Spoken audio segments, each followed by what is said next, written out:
Bren from Kindred Acres, and this morning our donation basket is going out to the family in need. Today, this basket's going to a single mom of 3. She's struggling at work, barely making minimum wage, and her landlord just raised her rent. And so if she cannot make the rent, he's already threatening to kick her out. So hopefully this little basket of blessings will bring her just a little bit of joy this week. So we've got a bag of potatoes, we've got some cowpeas, some heirloom tomatoes, a couple of heirloom tomatoes in here. We've got some squash and some garlic and onions. We've got some dried tea herbs. We've got a bunch. I think there's actually 4 or 5 of those Sakata sweet melons in there. We've got some corn in the back, some fresh herbs, some green onions, some basil, oregano, rosemary, some eggs. There's the corn, and a bunch of other little things hiding in there, some peppers, and my neighbor was so sweet to donate some extra canned goods and bread that she had that she didn't need.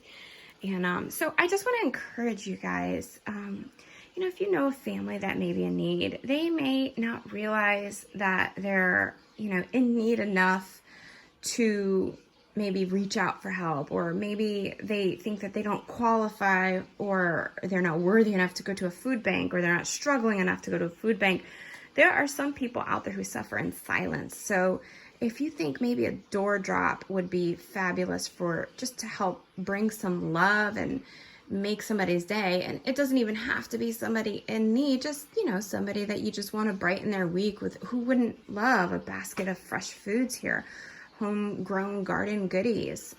So consider that. You know, if you have extra food, yes, of course, save for your family, save for yourself, put, you know, your stuff in your freezer, in your pantry.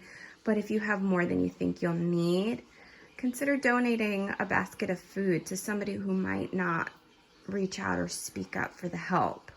You know, and of course you can always donate to the food pantries in the local churches and things, but sometimes there's a lot of people out there who suffer in silence and, you know, don't think that they're struggling enough to warrant asking for help, or you know, sometimes the ego gets in the way, or whatever the situation might be.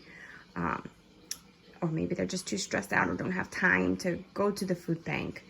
But just consider donating to somebody in need, whether it be the food bank, the church, or just finding somebody separate from that, which is what we have done this go around. So yeah, I really hope this basket of love brings her some blessings this week and gives her just a little bit of a smile, and, you know, be able to provide some food for her babies. With lots of love from Kindred Acres.